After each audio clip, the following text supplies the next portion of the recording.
Hello, everyone. My name is Aluterio Blanco, and I go by JR. I'm the coordinator for the bachelor's degree in addiction studies at UTRGV, and I'm going to provide you all with some information about our degree and what you can expect going down this road as a potential career. So we are officially under the School of Rehabilitation Services and Counseling. We are one of the other degrees that's available through the school, and it is a Bachelor of Science degrees in Addiction Studies. So let me just give you a little bit of background about our degree. It was previously created as a minor, for students. We had minor in addiction studies, several courses that could be taken for students like in psychology, sociology, social work, even criminal justice, who were taking it because they wanted to learn more about addictions. And we gradually expanded this into a concentration rehabilitation, and now it's a full major. So we are actually one of only two bachelor degrees in addictions here in the state. There's only one other at the time. A lot of other places offer 2-year degrees, but we are actually one of the only 4-year degree in addiction studies, and I will explain to you why in just a bit. I just wanted to also let you know I mentioned the minor. The minor is still available, so students from other disciplines like psychology usually or social work can take our courses, take 18 hours worth, and earn a minor. Here are a couple of our main staff and faculty. So it's myself. I'm a coordinator. I teach a lot of the courses. And Ms. Cameron Ortega, she is a lecturer. She is also an LCDC as myself, and I'll explain what that is because that's very important, very key to our profession. And Dr. Bruce Reed, which he'll occasionally teach a course in our bachelor's degree, but he is the school director, and he's actually an LCDC also. So he is one. LCDC is a licensure for chemical dependency counselors in Texas. So here are the objectives for this presentation course. I'm going to discuss the profession, and it's a very little known profession, but I'll explain what it entails, our program, and the entrance requirements, and I got an illustration of the roadmap that needs to be completed to successfully earn the degree. So here's our profession. I love this profession. I myself am an LCDC, which I mentioned. In order to practice substance use counseling or addiction counseling in Texas, you have to have the licensure in chemical dependency counseling, which I have, LCDC. I've had that for many years, over 15 years at this point. As you saw, a lot of our faculty have this license also. And what it is the really neat because, as far as I know, this is the only counseling license you can obtain in Texas with only a bachelor's degree. And that's the requirement. So, for example, a lot of people want to become licensed professional counselors and work with mental health. That requires a master's degree, a graduate degree. But to become an LCDC, we specialize in treating only people with substance use disorders, meaning substance abuse counselors, addiction counselors. It's a career we can do with only a bachelor's degree, and that's pretty neat. We also have to pass a state exam. I'll explain that in a minute. Here's another interesting profession you can obtain with this degree. You can become a certified prevention specialist, which is working on the prevention side of substance abuse, preventing it before it happens. So I mentioned the state exam. So yes, people could obtain a minor in addiction studies, but we really created our curriculum, our courses based on that state exam that everybody has to take in order to earn their license. And I just want to clarify that if you graduate with this degree from UTRGV, you do not receive any kind of certification or the license. That's something that you need to accomplish after you graduate. This degree satisfies the educational requirements for getting that license. Okay? So, excuse me. So that license will be obtained later on after graduation, but rest assured, if you get this degree, you'll satisfy those educational requirements, and plus, we really design our curriculum towards helping you pass the state exam once you get to that point.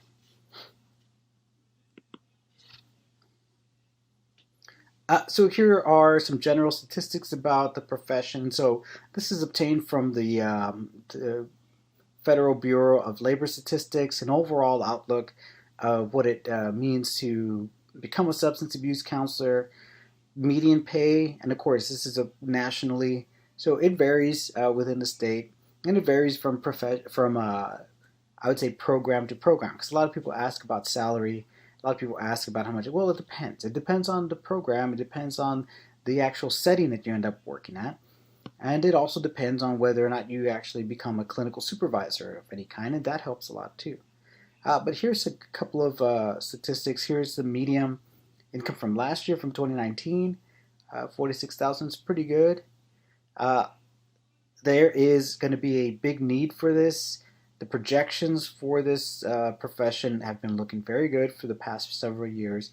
Anecdotally, I can tell you that there is always a need here in the Rio Grande Valley. I come across a lot of and share a lot of job postings where several programs and agencies just have a lot of difficulty filling in these job positions for LCDCs, for these counselors. So there's definitely a need, and there will be a steady increase. For Texas specifically, there's a good projected increase of 27% within the next 6 years. So something to look out for. So here's our mission statement. And again, our program is designed to prepare students to become addiction counseling specialists and professionals, primarily for the state of Texas. So let me explain what that means. It is very possible that our educational requirements can be accepted in other states. So to become a substance use counselor, the educational requirements and the licensure requirements vary state by state, and a lot of states are not the same. So in case you were to go work in Louisiana, for example, they have different licensure requirements than we do. And a lot of times, though, other states will accept the educational requirements that you've obtained here in the state. So if you're going to stay in Texas, if you know students are going to stay in Texas, this is a great program to go through. If they're going to go and relocate to some other state, I would say they need to check ahead to see what the licensure requirements are in other states before they pursue this. Graduates will enter the field of substance use prevention and treatment and assist individuals to overcome their addictions with healthy, independent lives. That's what it's about. It's about training somebody to become competent and become a very effective counselor once they graduate. And again, there's a licensure process that they would have to go through, and that's after graduation. But here they'll get the foundation, they'll get the knowledge to help them pass that state exam. So what's required? This is a regular 4-year degree. It's 120 hours. 60 hours are within our major. 42 core education courses, 18 electives. Students are not required to declare a minor. A lot of times they'll take electives, but free electives, but there's no need to declare a minor with this. There's also no program to be accepted into. A lot of people ask if they have to get accepted. No, generally you just have to be a university student and declare the addiction studies major as their major.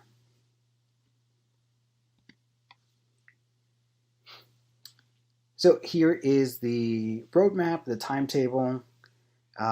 You'll see all the courses up there at the top and kind of the recommended roadmap to take these courses. There are what we call 2,000 level courses, which begin with 2301, 2321, and so on.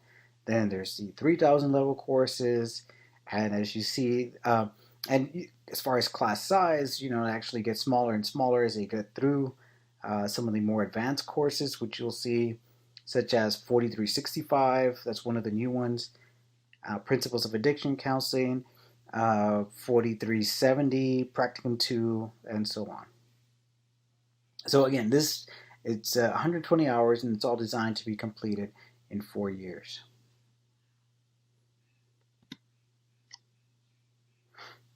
Now, here's something about our degree. Our degree was developed and designed to be available completely online. And it is completely online. And our courses were designed to be delivered online, first and foremost. So we actually have an advantage when it comes to providing online education because our program was designed to be online. We've had a few courses in person and on campus, but the majority of our courses are online. The majority of students are online students. So our students, and this we launched back in 2018, so our students have already become accustomed to taking online courses and doing everything online. So that's really neat because as we transitioned from on campus to online courses, students within our degree kind of just seamlessly went on as though nothing happened because they've already been taking these courses online and they've already adapted to online learning and they were doing really well online. So for them, nothing changed. And for myself and other faculty teaching online courses, same thing. We did really well, you know. So we really have two kinds of students in mind: those who are typical university students beginning post high school, or even coming from transferring from another 2 year college, who already have decided that this is something that they want to do as far as a career, or students who are working professionals who've maybe decided that this they've had some other type of profession, they've done some other kind of work, and they want to turn around and kind of commit themselves to becoming drug counselors, alcohol and drug counselors, and they want to get those licensure requirements. They are our students as well. So we have a good mixture of traditional and non-traditional students who are all in it for the same thing. They want to become substance use counselors. So just common issues and concerns. Part of it, a big part of it, of course, online preparedness, adoption. Some people, can do well with online instructions rather than others. But at this point, it seems to be that more and more people are taking courses online, becoming more familiar with online platforms. So that's really helping. We have students from the Dallas area. We have students from San Antonio. We have students from other parts of Texas who are full-time UTRGV students taking these courses because they want to become substance use counselors. And it's great because, I get to know them and, they provide their perspectives living in Dallas, living in San Antonio, especially when it comes to alcohol and substance use. And then the other concern is, of course, the lack of information about the profession. People still, this profession is hard to get into because a lot of people just don't know what paths to follow and how to get into it, but they receive all that information through our courses. Once you graduate with this degree, you will have had enough information on how to pursue this profession, how to get your license. Myself, Mr. Fidencio Mercado, a lot of us within our department provide mentorship to students who want to do this as a career. So we will help them pursue that license after graduation. So a couple of resources. Here's our webpage. It has more information about the degree. The second link is NASAC. So we are going to pursue accreditation with NASAC, which is a National Addiction Studies Accreditation Commission. There you go. And they oversee and accredit various addiction studies programs throughout the country. We are going to seek that accreditation. There's only a few bachelor's level programs that are accredited. Most of the accreditations are for graduate master's level programs, but we're going to seek accreditation soon. And of course, frequently asked questions. What can I do with this degree? And I kind of mentioned, the goal would be to become a substance use or addiction counselor. You can get into other things related to case management. You can become, if you want, probation officers also. Let's say you want to work with adult or juvenile probation. You can get a degree in addiction studies. and use that. You can also get this degree and pursue a graduate degree. So some students can get into counseling, graduate counseling programs to become professional counselors or uh, clinical rehabilitation counselors, which we have a graduate degree in clinical rehabilitation counseling. Can I really take all the courses? Yes, our courses are 100% online. They've been 100% online for the past year and a half. So we've been ahead of the curve on a few things here. What about practicum requirements? So we do have a practicum course that all students have to participate and pass in their final semester. And practicum is actually doing practicum field work. So as part of that, students will get assisted to be placed in a practicum site where they will actually observe, do some hands-on clinical services. So they will actually help with some of the counseling, do intakes, become familiar with a treatment program, and this is all meant to be in their area. So, students that live in Brownsville, they will find a place in Brownsville. Students live in San Antonio, they will find a place there. It's not necessarily in Edinburgh or even in the Valley, but they do have to pass. All students have to pass and complete the practicum in their final semester. So, if you or anyone needs further information, I can be reached at both of these email addresses. We have a departmental address, which is Addiction Studies, all together at UTRGV, and I will be pleased to respond to any questions or give further information about our degree. And I'm really looking forward to having some questions thrown my way. I could talk about this profession for a long time. All right, so thank you all very much. I hope this helps. Have a great day.